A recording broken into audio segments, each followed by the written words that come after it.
Good morning! Last week pa nga tong video na to at itong araw na to ay palis na nga sina Papa B papuntang Butuan pero mauna kasing umalis yung mga itlugan. Kaya naman itong araw na to ay nagpakitang gilas itong isang itlugan. Syempre ang aming legend.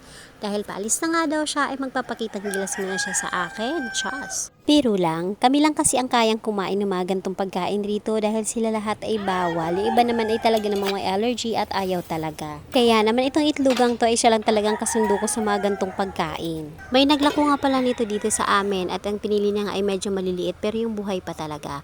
At ito nga ipapakita ko sa inyo ng mas malinaw kasi kanina madilim yung video. Ngayon dito mas malinaw. O diba, buhay na buhay pa yung mga alimangong yan. At dahil nga buhay pa sila ay talaga namang lumalaban, ayan, kinagat ako.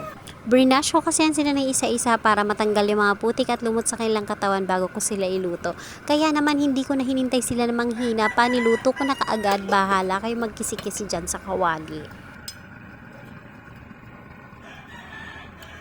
O diba, satisfying silang panurin habang nagkakagulo sila habang nakasalang. At tapos ay bubuksan ko para makita nyo din. O diba, kisi-kisi pa more. Yan kasi kinagat mo ko chas. At ayan na nga, unti-unti na silang naluluto at namumula na talaga. Pero sa sobrang strong talaga ng kumagat sa akin, ay ayan, gising na gising pa rin siya. Live and kicking, chas. Pagkatapos ng 2 minutong sinalang ko sila ay tuluyan na ngang namula ang lahat. Ngayon naman ay tinanggal ko ng isa-isa yan dahil ayoko namang ma-overcook. Maliliit lang yan pero mukhang napakataba talaga. Kaya naman ngayon tinanggal ko na ng isa-isa at titimplahan ko na. Pero syempre bago ang lahat, iaahon ko na nga muna sa apoy para hindi mag-overcook. At syempre para matanggal yung kanyang mga tali. At titingnan ko rin kung gaano talaga sila katataba dahil excited na ako makita yung loob nila. Dahil ilang taon na rin nung huli ako makapagluto ng alimango na buhay pa talaga at mukhang mataba naman. Dahil kung ako lang talaga, hindi talaga ako bibili ng ganito ka mahal na pagkain. Lalo na at hindi naman talaga to ganun ka-healthy, pero kung minsan ay syempre naman nilibre ka na, tanggapin natin at syempre bilang pasasalamat ko sa kanya ay ako na magluluto para sa kanya. Buti na nga lang din ay may mga gantong moments ang aking itlugan na ito na magdadala lang ng lulutuin ko na lang dahil sa totoo lang masakit na sa ulo at nakakapagod na mag-isip ng iluluto araw-araw. Oo nga pala, sa dami kong itlugan dito, baka naman challenge ko na naman kayo naman magdadala ng lulutuin ko. O baka kayo na nakakapanood sa akin, baka gusto na i-comment kung anong gusto niyong lutuin ko. Chas!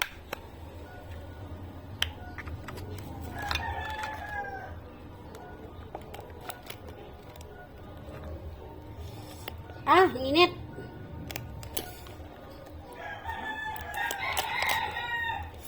Ah!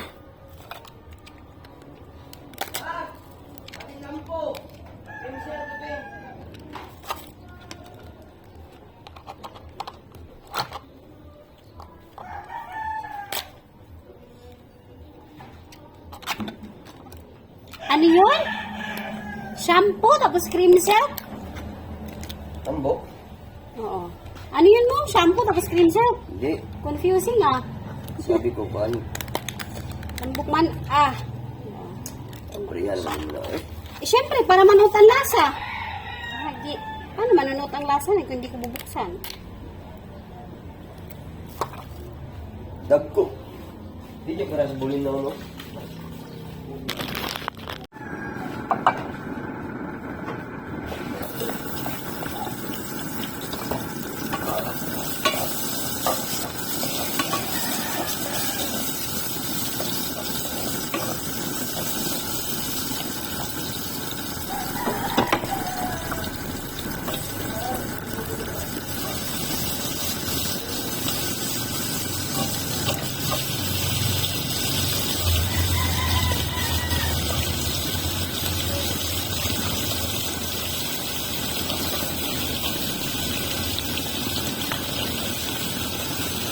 At ganyan nga kami mag-usap dito sa bahay. Nag-uusap lang kami pero mukhang laging nagbabangayan. Chas.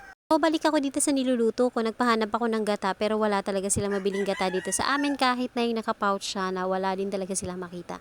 Kaya naman ang naisip ko na lang ay itong evap milk. Mga gantong pagkain kasi lalo na kapag mainit ang kanin ay masarap itong ilamas sa kanin yung kanyang sabaw. Kaya naman ginawan ko talaga ng paraan para magka-sauce at hindi na ako maglalagay ng iba pang pampalasa. Kaya itong milk lang, patis at saka syempre maglalagay ako ng chili oil para naman may sipa ang kain. Diyos. Kung sipa na sinasabi ko, ayun yung tipong pagkatapos mong kumain ay hindi ka na makatayo sa sobrang busog mo. Diyos. Meron din pala akong Italian herbs and spices dito kaya yun yung binuhos ko.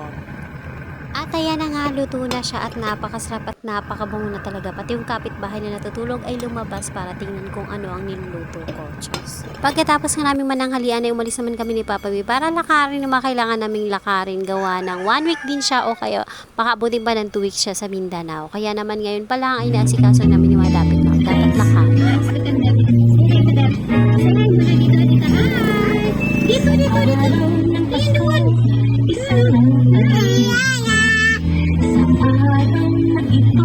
At syempre, pag ako lumakad, talagang laging kasama si Bunso. Naririnig din naman na malapit na talaga ang Pasko dahil pinapatugtog na sa radyo ang mga Christmas song. Samantala si Bunso ay binili ni Papa B ng biscuits kanina habang nasa loob ako ng opisina. Kaya lang ay hindi niya nagustuhan dahil masyadong matamis, kaya naman ang ending ay ako pa rin ang kumain. So sa madaling salita ay gutom pa rin siya. Ito nga yung part na sinubo niya sa akin yung biscuits niya kaya siya umiiyak dahil ayoko rin kainin. Pero wala naman akong magawa. Ngayon ay chine-check niya kung talagang wala na laman yung bibig ko dahil ayaw niya talagang kainin yun.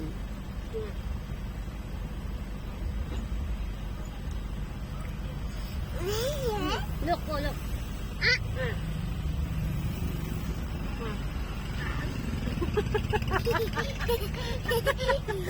Ayaw pa rin nga niyang tumigil sa kakaiyak, siguro ay nagugutom siya. Kaya naman ay nag-drive-thru na lang kami sa McDonald's sa nadaanan namin.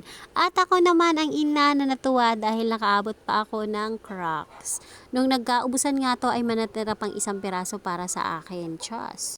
Ang cute nga naman talaga ng keychain Crocs ng McDonald's na ito. Kaya naman maraming naubusan at nakakainis lang din yung mga taong nag-hoard nito tapos ibebenta naman nila ng mas mahal pa sa pagkakabili kay McDonald's. Dumiretso na nga lang din kami ng bili ng mga materials na gamitin dito sa aircon na nabili namin. Katapos ay umuwi na din kaagad kami at ayan na, rumampa na naman ang ina. Salamat sa panonood. Bukas ulit!